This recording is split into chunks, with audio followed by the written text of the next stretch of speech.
Muy buen martes en la ciudad de Jalapa, en este su programa de Tardes de Ciencia. Estamos con la cuarta charla de este primer periodo que traemos para ustedes para este año 2021. Estaremos transmitiendo en vivo desde el Facebook de Sábados en la Ciencia y desde esta sala virtual.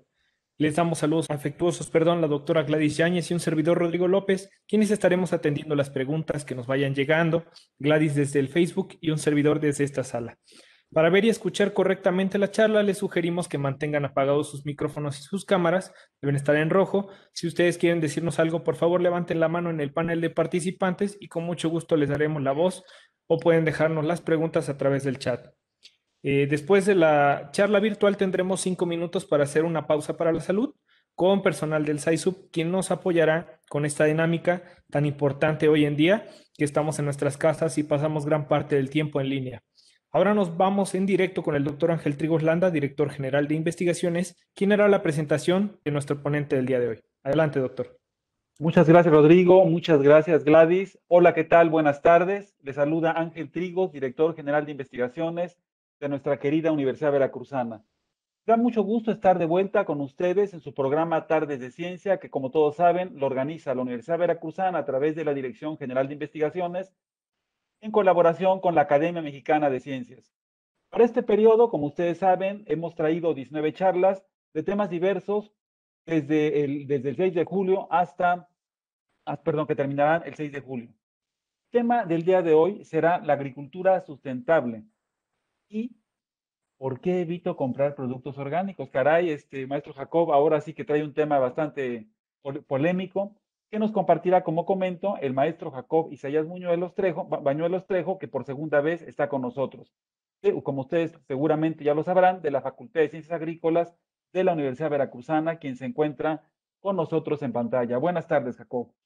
Hola, Él buenas tardes. es un académico de la Facultad de Ciencias Agrícolas con experiencia en la aplicación y uso de biofertilizantes en campo, uso de bioinformática, estudio de transcriptómica y de sus rutas metabólicas en plantas. Es miembro de la Sociedad Internacional de Micorrizas y de la Sociedad Mexicana de Simbiosis Micorrízica.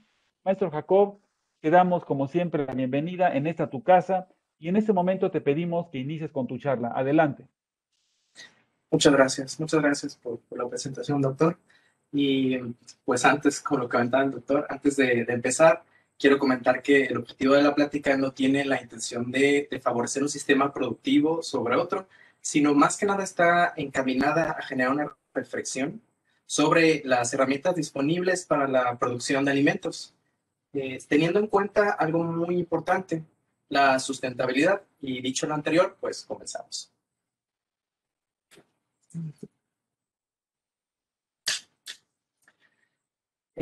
A todos nos importa lo que comemos y con esto no me refiero tanto a la dieta, sino, por ejemplo, cuando nosotros vamos al súper, buscamos la fruta más bonita o la lechuga más fresca y eso está muy bien, porque para nosotros son un indicio de cuidado o de calidad y hasta cierto punto, pues, de seguridad. Además, hay algo que me da mucho gusto y es que cada vez nos está importando más no solo el cómo se ve un producto, sino el cómo se produce este alimento. Les comento esto porque en la última década ha crecido en popularidad una tendencia bastante curiosa, la de la comida orgánica, como dice el título. Y por lo que he escuchado con mis amigos, pues o colegas o incluso algunos productores que conozco que los consumen y producen, pues me explican que ellos lo hacen porque suponen que es más saludable o porque es más ético o incluso porque es más natural. Si bien la motivación, perdón, no sé si se ve eso en pantalla, perdón. Si bien la motivación de comprar algo orgánico, y yo lo entiendo muy bien, soy biólogo, es claramente noble, es realmente efectiva en lo que promete. Y lo pregunto porque yo he ido al súper y me encuentro con estos productos y en algunos casos noto que cuesta hasta 7 o 10 veces más que un producto que ha sido producido de manera convencional. Y pues a mí sí me causa cierta duda. Además de eso, creo que lo importante en este momento, en el momento en el que vivimos, es saber si la forma en la que producimos un alimento es sustentable o no.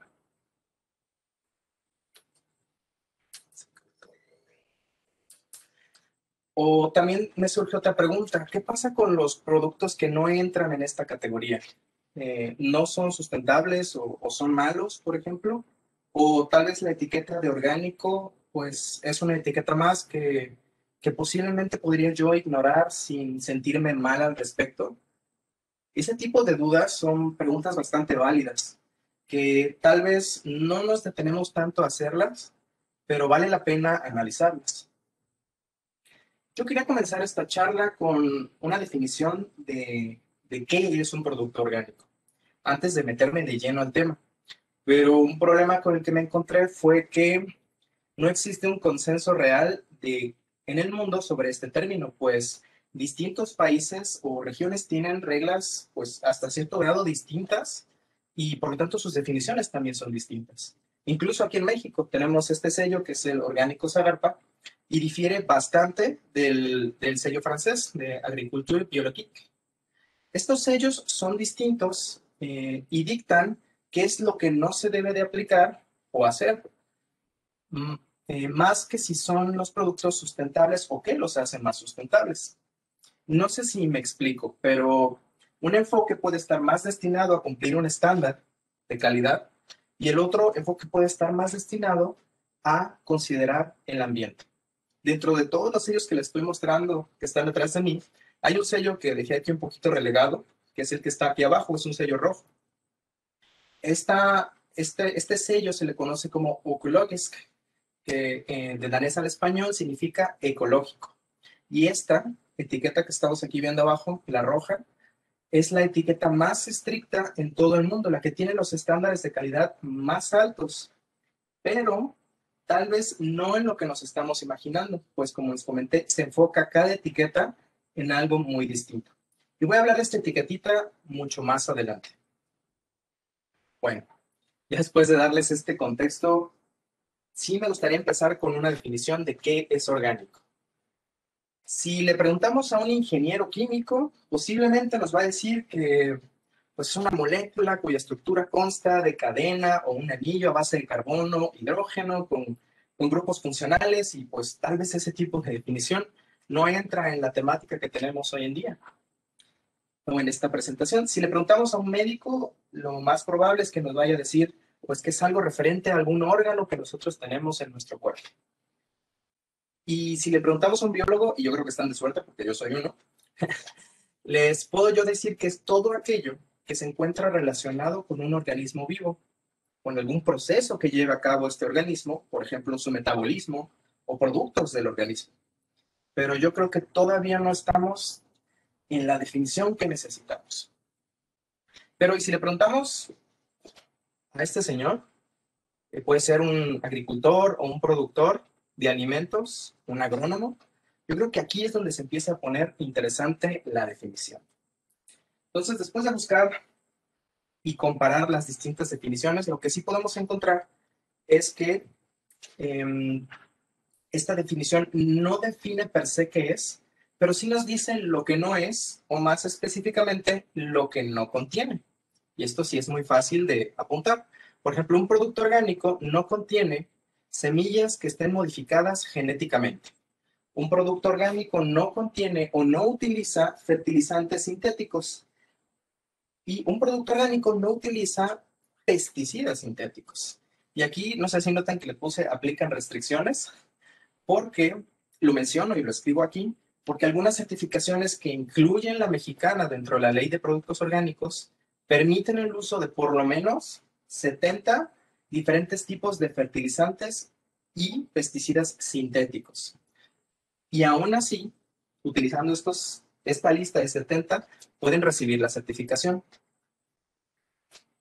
Algo que también encontré es que la mayoría de estos sistemas orgánicos utilizan o involucran un reciclaje de compuestos, tratan de reintegrar todo al mismo sistema. O, por ejemplo, utilizan estiércol de animal para la fertilización. Yo creo que con esto en mente y con este pequeño background es conveniente aclarar algunos puntos y conceptos sobre este tipo de producción. Me refiero a la agricultura orgánica. Una de las que más he escuchado de colegas o compañeros es que son mejores para el ambiente. Y pues digo, suena bien, yo sí lo creo, pero me gustaría sentarme a revisar pues la parte científica y compararlos uno a uno. Afortunadamente, hay perdón, un estudio del 2017 justamente se encargó de hacer esta comparación entre un sistema productivo, que sería uno convencional, en agricultura convencional, y otro sistema, por ejemplo, un orgánico. En este caso realizaron un metaanálisis, es decir, una revisión de cientos o miles de estudios que comparan estos dos sistemas, esto a lo largo de una década. El estudio comparó los impactos ambientales que tiene la agricultura orgánica y la convencional, principalmente en tres categorías. En la emisión de gases de efecto invernadero, principalmente CO2 y óxido nítrico, en el consumo de energía y en el área que se utiliza para producir la misma cantidad de alimento. En la primera categoría, que es emisiones, se encontraron que ambos sistemas productivos emiten más o menos la misma cantidad de gases y el mismo tipo de gases de efecto invernadero.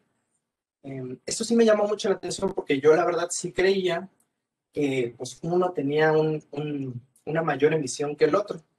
Pero creo que tiene sentido porque bueno, por lo que les voy a comentar más adelante. En cuanto al uso bueno, por ejemplo, la agricultura orgánica utiliza menos pesticidas que la convencional. Eso es algo bastante conocido. Pero una de las desventajas que podemos encontrar es que utiliza una mayor cantidad de tierra arable a comparación de la convencional. Es decir, aquí se puede producir una cierta cantidad de producto, una unidad de producto, como por ejemplo una tonelada en una hectárea, y posiblemente acá se requieran 2 o 3 hectáreas para producir la misma tonelada. Pero bueno, tal vez valga la pena porque pues, tiene un poco más de calidad o es más sustentable. Pero en algunos casos, para producir la misma cantidad de comida, se puede llevar a utilizar hasta 5 veces más área arable. Entonces, bueno, esto sí es algo interesante que hay que considerar. Sobre todo cuando estos productos se llevan al supermercado y pues desgraciadamente los estándares del supermercado van a exigir tener cierto estándar de calidad en el producto. Y eso también puede repercutir en ambos sistemas de cuánto se está llevando o realmente cuánto se está aprovechando por unidad de área. Otro metaestudio, esta vez por parte de la Agencia de Alimentación Sueca, confirmó exactamente lo mismo. Las diferencias más marcadas fueron en el uso de tierra arable, que en este caso el sistema orgánico utiliza más, entre 2 y 3 veces más, y en el cambio en la convencional se utilizan productos sintéticos o de una manera más intensiva. En general, al final de este escrito, de esta revisión que hizo la agencia sueca, pues concluyen que la agricultura convencional tiene un menor impacto en el ambiente, para sorpresa de muchos, sobre todo por este asunto que les menciono de la cantidad de tierra que se va a utilizar para producir la misma cantidad de alimento. Esto significa que en la producción orgánica hay un impacto a una escala mayor, no tan solo en la parte de tierra, pues cuando la demanda está incrementando, esto puede llevar a un sistema que tiene una buena intención, como la producción orgánica, a que no se vuelva sustentable. Y no estoy diciendo que la agricultura convencional no lo haga, sino que a veces la idealización de un producto se puede enfrentar a un problema que no se considera, por ejemplo, los efectos de la oferta y la demanda. Les voy a poner un ejemplo. Para los que han visitado España, sabrán que es un productor de algunas hortalizas, por ejemplo, tomates o pepinos de alta calidad, principalmente con esta certificación orgánica. La mayoría de estos se crecen en invernaderos que están destinados a exportación a otras partes, tanto de España, digo que están destinados a otras partes tanto de Europa como del mundo. Utilizan este tipo de invernaderos porque es muy fácil controlar la temperatura, el riego, la cantidad de nutrientes e incluso las plagas. Entonces eso está muy bien porque no necesitan aplicar agroquímicos, hacen el crecimiento de manera muy eficiente, pero a cambio de eso, pues tiene un cierto costo, lo que les mencioné en la producción de gases de efecto invernadero. Y no solo eso. No sé si alguna vez habían escuchado hablar del mar de plástico de Almería. Esta es una fotografía desde el espacio. Lo que estamos viendo en la parte de atrás de mí, en esta fotografía aeroespacial, es que son invernaderos, son hectáreas, hectáreas, una zona muy grande donde solo hay invernaderos, donde justamente se produce la mayor cantidad de estos tomates o pepinos orgánicos que se exportan a otras partes de la Unión Europea. Pues esto es algo que siempre se tiene que considerar, como les mencioné. La demanda incrementa, entonces esto puede llevar a sistemas productivos que, si bien pueden obtener la certificación, podrían no llegar a ser sustentables.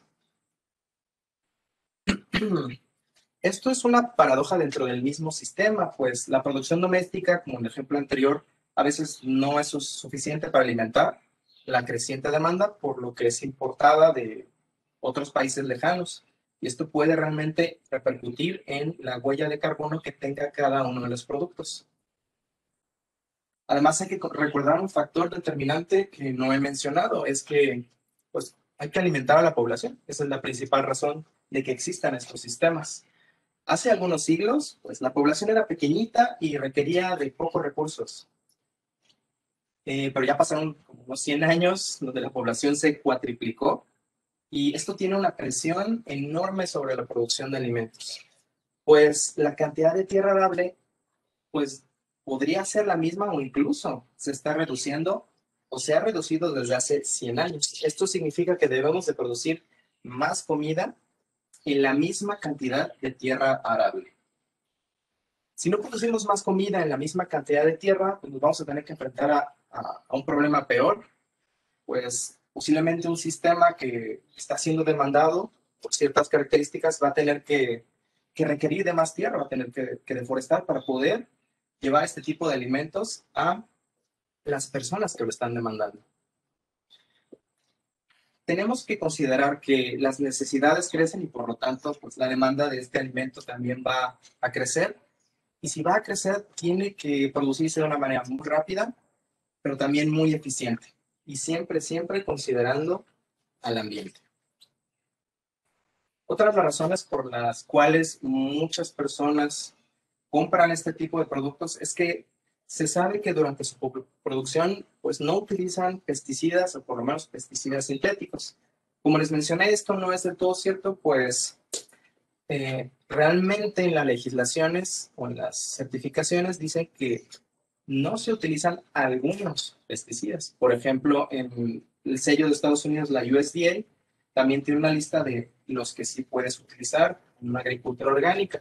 El caso de la Zagarpa, les mencioné que tenemos una lista de 70 agroquímicos que sí se pueden utilizar porque realmente son necesarios. No hay otra forma de combatir un cierto tipo de hongo o un cierto tipo de bacteria que podría llegar a causar una enfermedad, no tan solo en el cultivo, sino en los consumidores. De hecho, los productos orgánicos, como les mencioné, sí utilizan pesticidas, pero a comparación de la agricultura orgánica, estos pesticidas son naturales o se obtienen de la naturaleza. Pero uno de los problemas es que puede que no lleguen a ser tan eficientes. Entonces, por eso a veces la producción es un poquito más baja y en los precios aumentan para compensar. De hecho, muchos de estos pesticidas tienen, como les comenté, tienen un origen orgánico, es decir, los puedes encontrar en la naturaleza. Pero el hecho de que se encuentren en la naturaleza no significa que sean menos tóxicos. Simplemente nos dice cómo fueron fabricados. Y todas esas sustancias naturales, evidentemente, tenemos un homólogo sintético. Pero yo creo que este tema o esta parte del tema se refiere más a que las personas se preocupan por consumir algún producto que no tenga contacto con algún tipo de sustancia química, por ejemplo, un pesticida o un fertilizante sintético, porque pues podría llegar a dañarnos. Y eso es algo bastante bastante entendible y válido. Un estudio en el 2017 comprueba efectivamente que en la agricultura orgánica hay una menor cantidad de residuos de estos pesticidas o fertilizantes que en la agricultura convencional. Aproximadamente una tercera parte de lo que se encuentra en la agricultura convencional. Aunque ambos sistemas de producción, ninguno rebasa el 1% de la dosis que podrían llegar a causar un efecto adverso de acuerdo a las regulaciones locales. Para ponerles perspectiva, la cantidad encontrada de pesticidas en los alimentos, tanto en agricultura convencional como en agricultura orgánica, representa el mismo peligro que consumir una copa de vino cada 3 meses. O sea, prácticamente es muy baja. Los estudios muestran que estos,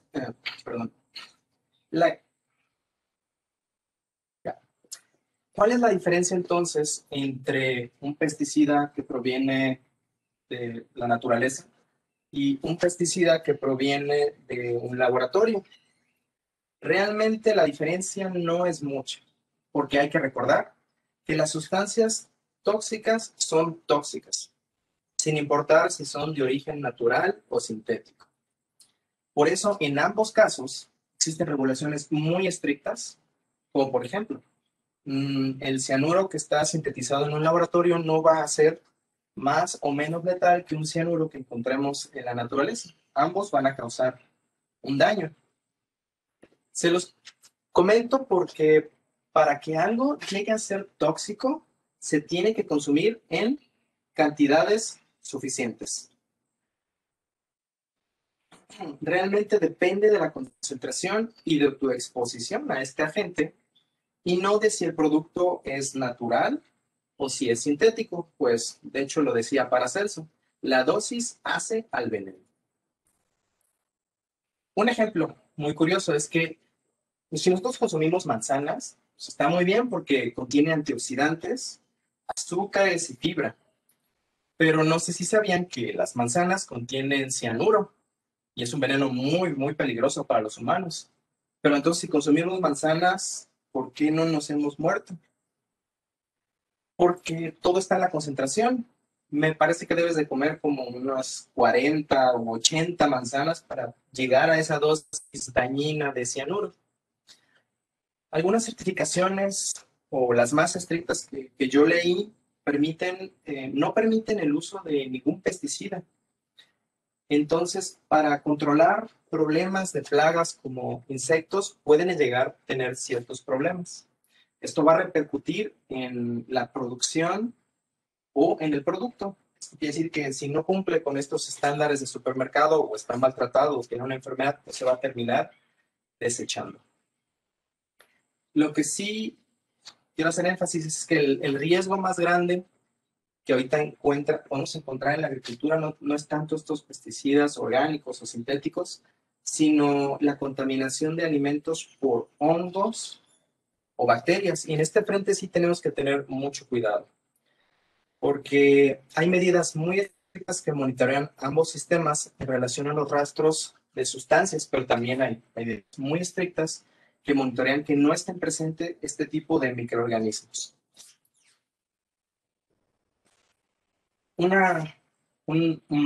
Algo que también me encuentro muy seguido es que me dicen que la agricultura orgánica tiene un valor nutricional mayor al que está producido de manera convencional. Y pues en resumen, no hay un estudio que diga exactamente en qué son mejores o en qué son peores uno sobre otro. Cuando los analizan con aparatos muy sofisticados en laboratorios, encuentran que el contenido de aminoácidos es muy similar y el contenido de vitaminas o minerales es muy similar. Aquí depende más el tipo de suelo en el que se creció, por ejemplo, su pH, el contenido de nutrientes o minerales, si se creció en una temporada de seca o no. Hay otros factores que realmente sí intervienen en qué tan nutritivo va a ser un alimento y no en el sistema productivo en el que se generó. Aparte, son miles y miles de estudios, igual con metadatos, que confirman que hasta el momento no se han encontrado diferencias entre ambos métodos. De hecho, Concluyen todos que son igualmente nutricionales y saludables sin importar de dónde provienen. Lo que sí se sabe, y de hecho recalcan mucho en estos estudios, es que consumir una dieta variada es más importante que la forma en la que fue producida. Es decir, que tienes que consumir más vegetales de campo, más frutas que comida totalmente procesada. Eso sí va a repercutir mucho en pues, la salud y en el consumo de nutrientes que vamos a tener. Pues ya sé, ya les expliqué mucho de en qué son similares o en qué son diferentes, pero ¿cuál es el mejor? Algunas veces creo que ya no se trata de una discusión objetiva, es decir, con datos, sino que comprar orgánico se siente bien y la gente lo hace porque quiere hacer algo por el ambiente. Y les repito, eso es algo muy bueno. Es algo muy bueno que ha traído la agricultura orgánica, es que la gente ahora es más consciente de cómo hay un impacto de cualquier tipo de producción en la comida y en el ambiente. Y lo hacen ahora por el bienestar del ambiente, el bienestar de tus hijos o tu bienestar en general. Entonces yo creo que compararlos diciendo que uno puede ser mejor que otro podría llegar a ser un arma de doble filo, pues ambos tienen un mismo fin y eso no lo tenemos que olvidar, es producir suficiente, con calidad y de manera sustentable. Considero que la solución aquí, o a un pequeño debate que se podría armar, es dejar de ver a ambos sistemas como algo totalmente separado o contrario.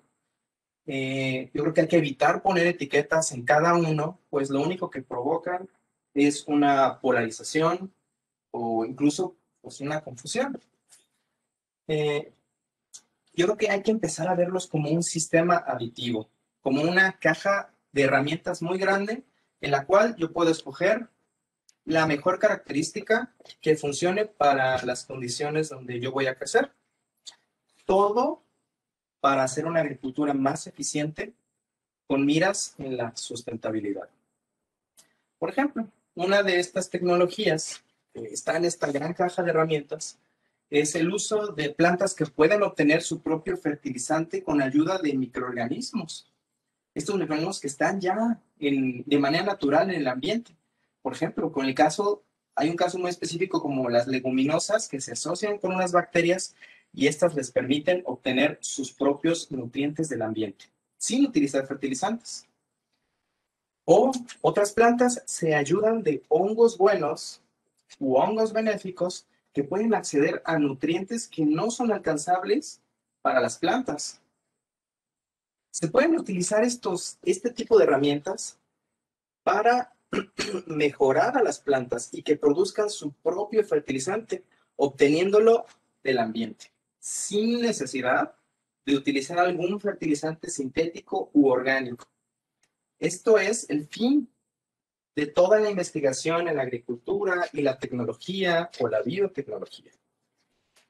Y en relación a qué tipo de comida deberías comprar cuando vas al súper o al mercado, eso viene en mi título, pues yo creo que depende mucho de qué es lo que buscas. Si el factor nutricional, pues debes de consumir más frutas y verduras sin importar la forma en la que fue producida. Si tu preocupación es el ambiente, al parecer comprar orgánico por el momento no es una solución, por lo que les comenté anteriormente. La mejor opción en este caso es comprar comida que está producida de manera local, independientemente de si se produjo de una forma u otra, consumir más frutas y verduras de temporada, y aquí es donde los científicos sí nos ponemos de acuerdo y nadie se pelea. Consumir productos que son de temporada tienen un mayor impacto benéfico en el ambiente.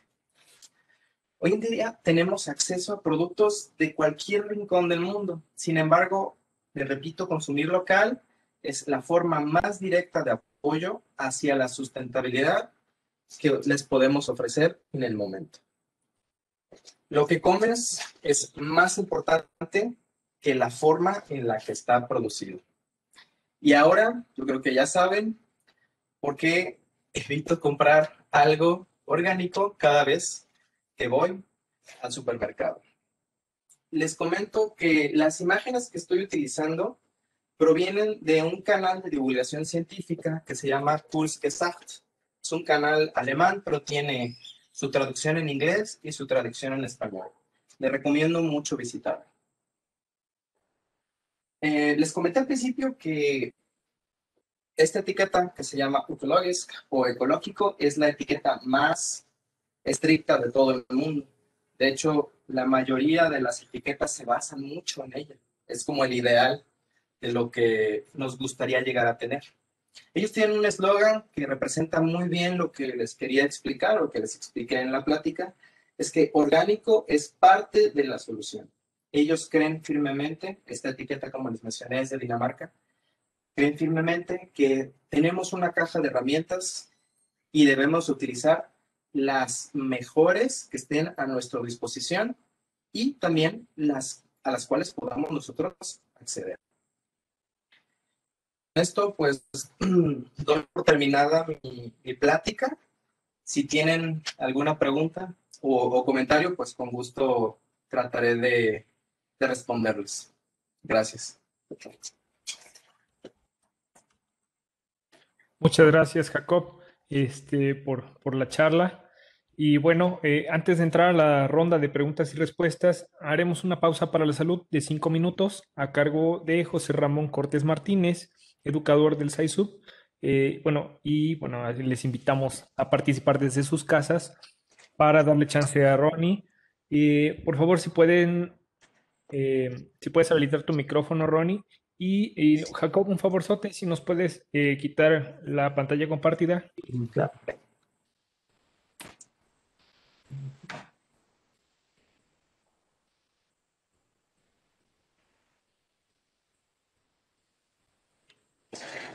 Perfecto. Muchísimas gracias. Adelante. ¿Qué tal? Buenas tardes. Tengan todos ustedes. Vamos a iniciar una pequeña pausa para la salud, que es lo que venimos haciendo cada martes, con un poquito básicamente de estiramiento, ponernos de pie y romper ese total inactividad. ¿Sale? Entonces, por favor, nos ponemos todos de pie y vamos a iniciar a mover un poquito las piernas.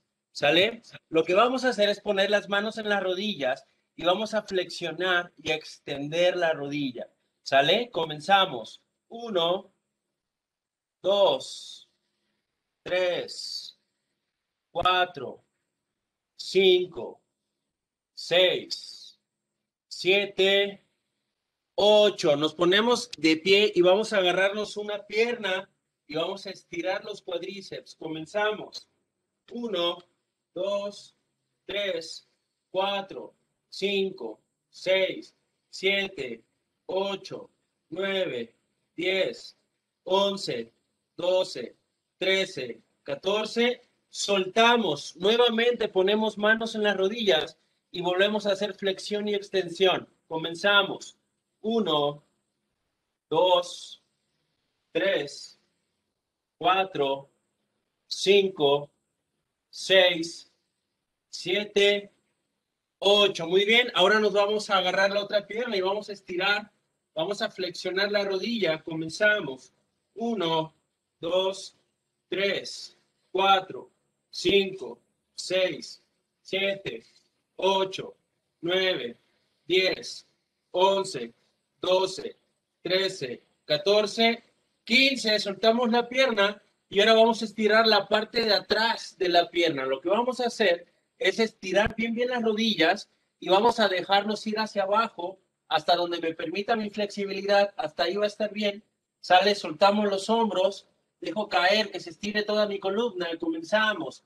1, 2, 3, 4, 5, 6, 7, 8, 9, 10, 11, 12, 13, 14. Suave nos levantamos hacia arriba, suave nos vamos a levantar.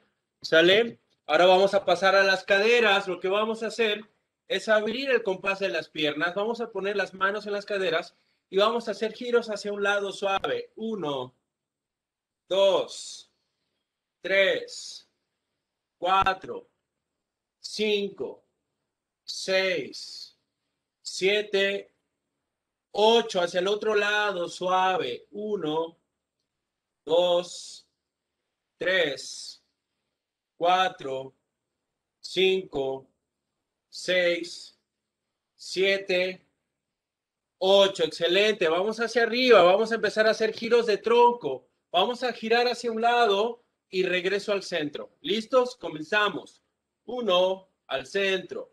2, 3, 4, 5, 6, 7. Y en el 8 ahí nos quedamos atrás. 1, 2, 3, 4, 5, 6, 7, 8, 9, 10, 11, 12, 13, 14. Regresamos al centro y ahora vamos a trabajar el otro lado. Comenzamos. 1, al centro. 2, 3, 4, 5, 6, 7. Y en el 8 nos quedamos. 1, 2, 3, 4, 5, 6, 7, 8, 9, 10, 11, 12, 13, 14. Regresamos al centro. Muy bien. Vamos a abrir las piernas otra vez.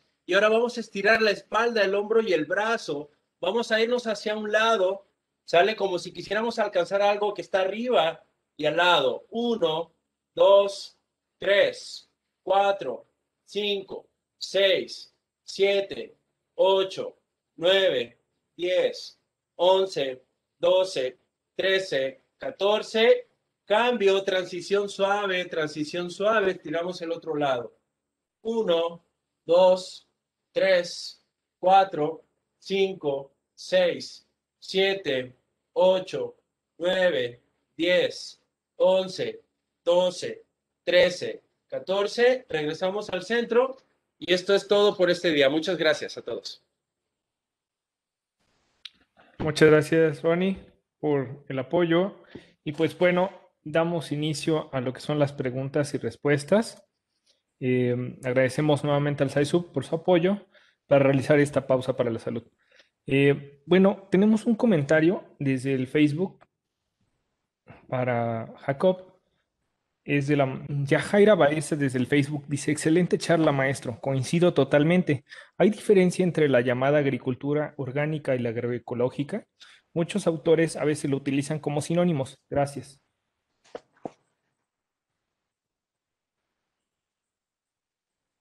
¿Te escuchamos, Jacob? Sí, perdón, no escuché bien, es que se cortó. No te preocupes. Menciona Yajaira Baeza, dice, excelente charla, maestro, coincido totalmente. ¿Hay diferencia entre la llamada agricultura orgánica y la agroecológica? Muchos autores a veces la utilizan como sinónimos. Gracias. Sí, gracias, Yajaira. Tienes razón. Yo también me he encontrado con que utilizan estos términos de forma intercambiable. De hecho, no, utilizan algunas características de cada uno de ellos, sí está compartida, yo creo que por eso la utilizan de manera intercambiable, pero la verdad es que cada una tiene pues sus estrategias y cada una tiene una visión diferente. Dentro de la agricultura orgánica todavía hay una visión más productiva que, por ejemplo, la de la agricultura, la agroecología, por ejemplo, que se dedica un poco más a estar en un balance con el sistema natural que rodea los agroecosistemas, que enfocarse más en la producción. Pero tiene razón, no, se encuentra uno mucho con este tipo de palabras intercambiables, pero en realidad pues cada uno tiene su propia definición y visión. Muchas gracias, Jacob. Tenemos también la pregunta de Maggi Said Díaz Rodríguez. Dice, ¿cuál era el canal alemán de ciencia? Que estabas comentándonos, Jacob, también para que nos compartas para la gente de Facebook. Sí, no sé si se ve en mi pantalla, Sí, que ya estoy otra vez en la... pantalla compartida. Ajá. Adelante. Pues se llama Kurzgesagt. ¿Está aquí? Perfecto. Está en alemán y de hecho lo puedes encontrar como In a Nutshell en inglés o en español aparece como En pocas palabras. Muchas gracias. Muchísimas gracias. ¿Alguien que más que quisiera participar de la sala o desde el Facebook que quieran mandarnos sus preguntas? Vamos a esperar tantito. Ya pueden habilitar sus micrófonos o pueden levantarnos la mano a través del panel de participantes.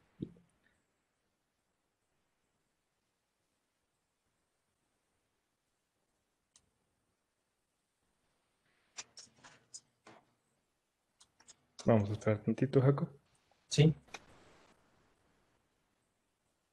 De hecho, bueno, aprovecho el momento para agradecerle tanto al doctor Tríos como a Rodrigo y a Gladys la oportunidad de presentar o de compartir este tipo de ideas o de datos. Pues es importante la contribución que están realizando, no tan solo dentro de la Universidad Veracruzana, sino pues fuera como parte de las estrategias de divulgación.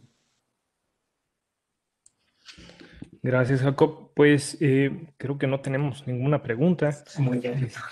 Pero bueno, si quieres darnos algún pequeño mensaje mientras se animan acá las personas, gracias también por ponernos tu contacto para que te vean. También, digo, pueden escribir si tienen algún comentario o también genero contenido a través de un canal en YouTube donde puedo hablar de este tipo de temáticas o también hablo sobre la aplicación de biofertilizantes en la agricultura, que es la parte en la que yo trabajo. Bueno, Jacob. Nos manda un mensajito también Eva Martínez García. Dice, muchas gracias por la exposición, muy clara, desde aquí de la sala virtual. Gracias, Eva. Nos ha estado siguiendo estas charlas de tardes de ciencia. Muchas gracias, Eva. Espero les haya gustado. Y les recuerdo que las imágenes no las hice yo, son de este canal de Kurzgesagt. Tiene un contenido muy bonito y parte de la información que viene, que les presenté, pues sale de ese canal. Otra es digamos, lo que yo busqué de manera independiente. Pues muchas gracias, Jacob. Bueno, pues entonces, no sé si quieres darnos algún pequeño mensaje, Jacob, aparte de los que ya nos comentaste, algo adicional. No, solamente que sigan asistiendo a tardes de ciencia. Bueno, perfecto, pues entonces con eso daríamos por clausurada, y dice, bueno, a nombre de la Dirección General de Investigaciones de la Universidad Veracruzana. Perdón, aquí tenemos una pregunta antes de clausurarla.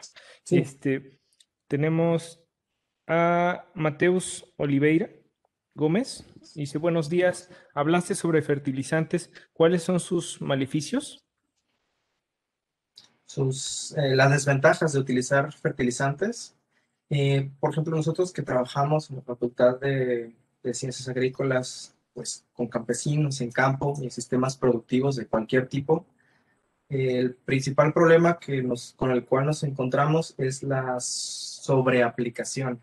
Realmente, si tú aplicas la cantidad necesaria de nutrientes, o en este caso de fertilizantes a la planta, esta la va a poder aprovechar y no se va a desperdiciar. Sin embargo, pues en muchos casos se aplica 10 o 15 o 20 veces más, porque pues nosotros podemos llegar a observar ese efecto, que si le aplicas un poquito más, sientes que va a crecer un poquito más, pero sin embargo se puede llegar a desperdiciar hasta un 80% de todo el fertilizante aplicado, y eso tiene un impacto pues no tan solo en el suelo, sino en el agua. Una de las razones por las cuales se creó esta etiqueta del sellito rojo que se llama Ökologisk, y que ya no lo mencioné, es que en Dinamarca no hay montañas, es un país completamente plano, y como no hay montañas, casi no hay ríos que se formen para el agua potable, y la mayoría del agua es subterránea. Entonces... Perdón, Jacob, me comenta Mateus Oliveira, dice, perdón, mi pregunta era sobre biofertilizantes. Perdón. Entonces, ¿podrían repetir la pregunta? Sí, va de nuevo. Dice, hablaste sobre biofertilizantes. ¿Cuáles son sus maleficios? Las desventajas de utilizar biofertilizantes.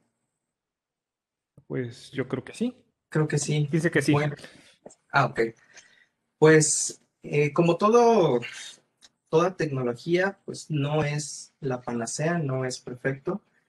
Una de las problemáticas que nos encontramos nosotros que utilizamos biofertilizantes y queremos que las personas los utilicen es que hay que utilizar en principio los microorganismos, porque estos biofertilizantes son microorganismos, que se encuentren en el área donde tú quieres utilizarlas, es decir, que sean microorganismos locales, porque muchas veces nos hemos encontrado con microorganismos que exportan de otros países y eso sí puede representar un riesgo biológico para el país, porque estamos introduciendo especies distintas que no están acostumbradas a este tipo de sistemas y pueden llegar a invadir o causar un daño no considerado. Nosotros siempre sugerimos que utilicen biofertilizantes que sean locales o que sean regionales, que sean producidos localmente o regionalmente para evitar este tipo de contactos. Además, pues como son organismos vivos, pues requieren una aplicación un poco más planificada, porque en algunos casos, si tu biofertilizante te va, como el que tengo aquí atrás, te va a ayudar a obtener nitrógeno, pues si tú aplicas nitrógeno en el suelo, vas a inhibir el efecto de estos biofertilizantes. Entonces, sí tienes que calcular muy bien cómo lo vas a utilizar. Y esto es, como lo mencioné, solamente son herramientas aditivas. O sea, un biofertilizante nunca va a sustituir a un fertilizante, simplemente ayuda en conjunto con demás estrategias a obtener un beneficio. Entonces, nunca se debe de considerar como una sola herramienta, sino siempre hay que planificar cómo utilizar. Muchas gracias, Jacob. Gracias, Mateus, por la pregunta. Tenemos también desde el Facebook a Kevin Flanders, perdón. Dice, entonces, los mayores problemas son el uso de fertilizantes y pesticidas químicos y cómo reducir o sustituir el uso de dichos productos en un país en vías de desarrollo. Eh, Tal vez voy a sonar un poquito insistente. Muchas de las formas en las que nosotros podemos reducir es planeación. Si nosotros nos asesoramos bien con quien sabe de agricultura, con un experto, te va a decir la cantidad realmente que necesita tu planta se tiene que aplicar de fertilizante en esta época y este poquito. No te pases de más o menos. O sabes que si no quieres aplicar fertilizantes porque tu suelo ya tiene esos nutrientes, pues utiliza algún microorganismo que te ayude a que los nutrientes lleguen a la planta. En sí el problema no es el fertilizante químico o el pesticida, es la cantidad, como lo mencioné en la parte de arriba, que se utiliza. Siempre es la dosis hace el veneno. Entonces, la planificación, utilizar de manera racional este tipo de herramientas es la clave al final del día. Muchísimas gracias. Bueno, tenemos también otro comentario de Rosario Jiménez aquí en la sala. Dice, muchas gracias, muy interesante la charla. Parece que ya se están animando con las preguntas y las respuestas. Bueno. Sí, Lisette Gómez 10 desde el Facebook dice, buenas tardes, yo me quedé con la duda de qué iba a decir sobre Dinamarca y los fertilizantes. Gracias. Sí, perdón. Como les mencioné, este sellito se llama Ökologis, que es de Dinamarca. Es un sello que es un estándar en producción, y perdón, creo que sí me lo salté porque lo tenía aquí escrito.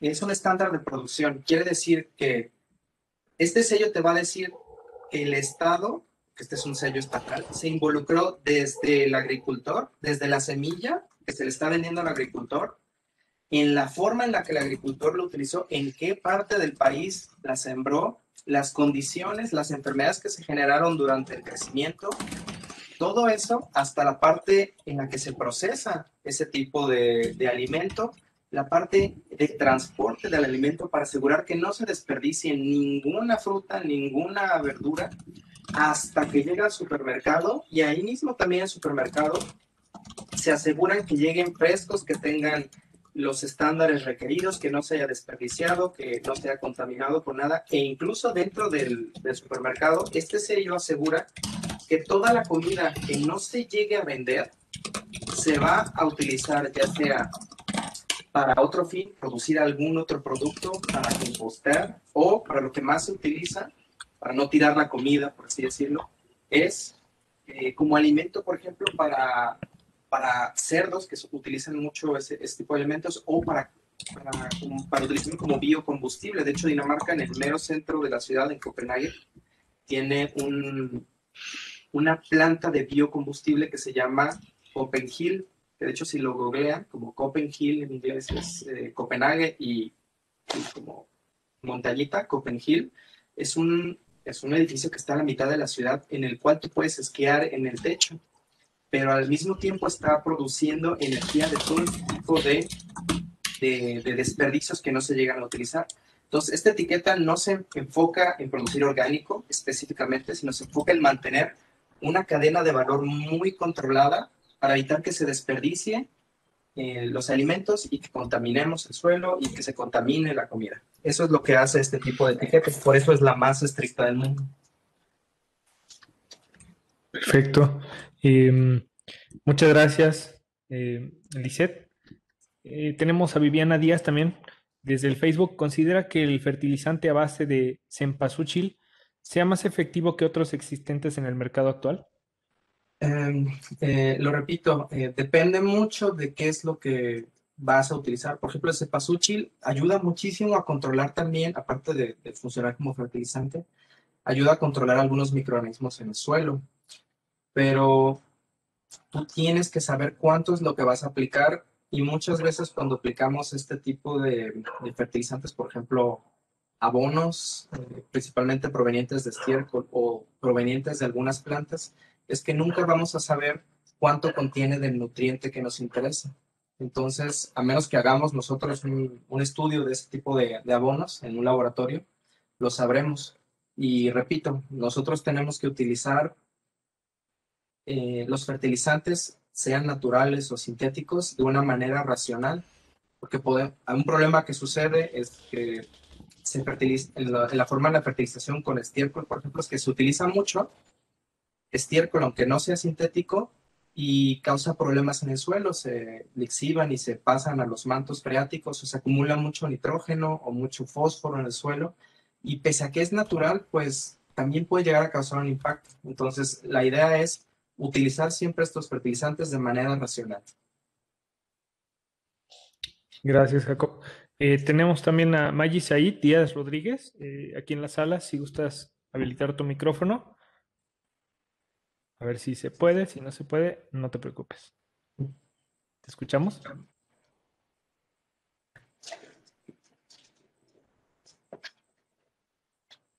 Adelante, Maggie.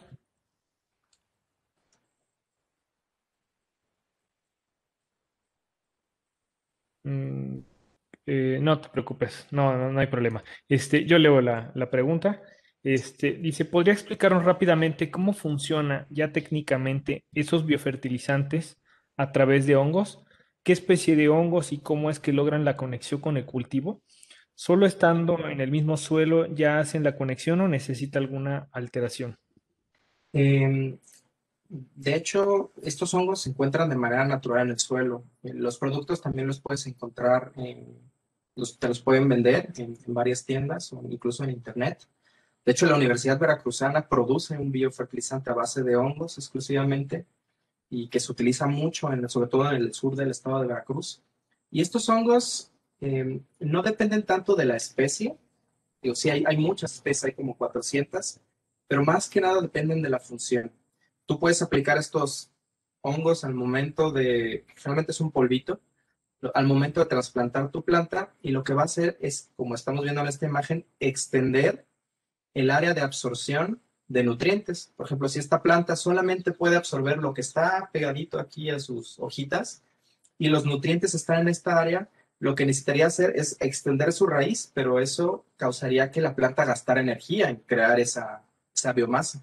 Si está asociado con un hongo como el que vemos acá arriba, el honguito lo que hace es genera una especie como de filamentos, como raicillas pequeñas, que es el micelio, que es el mismo hongo, que puede llegar a estos parches de nutrientes, obtenerlo y transportárselo de vuelta a la planta. Entonces la planta pues está recibiendo un beneficio de manera simbiótica con estos hongos. El ejemplo más común de la especie más conocida de este tipo de hongos es el que vemos aquí arriba, que es el rojito, que se llama Amanita muscaria, que lo encontramos en los cuentos de hadas, que es el clásico honguito con un sombrero rojo y puntitos blancos.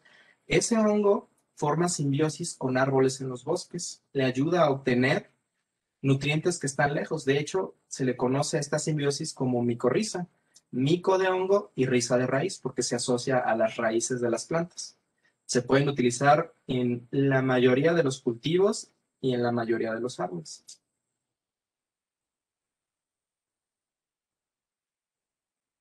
Gracias, Jacob. Tenemos también otra pregunta desde el Facebook. Julio César Sánchez Hernández dice, ¿podemos contar con una plática de diferencia de un producto orgánico de uno sustentable para el personal administrativo de la Universidad Veracruzana, de la Dirección General de Vinculación?